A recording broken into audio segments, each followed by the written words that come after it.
आपल्या लोकांची आपली वाहिनी एबीडी न्यूज मराठी। पालघर जिल्ह्यातील वाडा तालुक्यातील एका शाळकरी मुलीला घरी सोडतो या बहाण्याने मोटरसायकलवरून बसून तिला जंगलात नेलं, तिच्यावर लैंगिक अत्याचार केल्याचा गुन्हा वाडा पोलीस ठाण्यात दाखल करण्यात आला असून लैंगिक अत्याचार करणाऱ्या नराधमाला पोलिसांनी अटक केली। पालघर जिल्ह्यातील वाडा तालुक्यातील महाविद्यालयात शिकत असणाऱ्या मुलीला वडिलांसोबत घरी सोडतो असे सांगितले व नंतर वाड्यातून गावाच्या दिशेने जात असताना वडिलांना काहीतरी काम आहे असे सांगून वडिलांना मध्येच उतरवून देऊन सदर मुलीला जंगलात घेऊन गेला व तिला दमदाटी देत तिच्यावर बलात्कार केल्याची घटना घडली आहे। याबाबत वाडा पोलीस ठाण्यात गुन्हा दाखल करून आरोपीला अटक करण्यात आली असून न्यायालयात हजर करण्यात आले।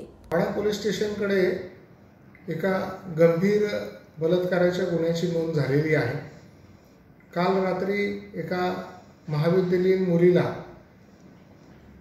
मोटरसायकलवरून वडिलांच्या सोबत सोडवण्याच्या बहाण्याने त्यांच्या ओळखीच्या मुलासोबत ते जात असताना गावाच्या जवळ आल्यानंतर वडिलांना शॉर्टकटने जायचंय असा बहाणा करून त्यांना बाजूला सोडून आरोपीने यातल्या पीडित मुलीला जंगलामध्ये नेऊन त्या ठिकाणी तिला मारहाण करून बळजबरी करून तिच्यावर बलात्कार केला आणि तिला जीवे ठार मारण्याची धमकी दिली।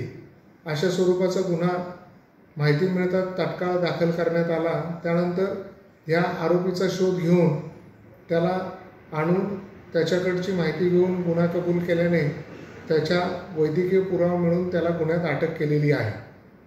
याच्यामध्ये आता सध्या आरोपी अटक केलेला आहे। उद्या कोर्टात त्याला सादर केला जाईल, हजर केला जाईल। त्यानंतर त्याची पुढील पोलीस कोठडी घेतली जाईल आणि पुरावे हस्तगत केले जातील। यासाठी व जाहिरातीसाठी एबीडी न्यूज मराठीला संपर्क साधा। संपादक रेश्माताई दुधाने 9765529008 आणि 9370508280।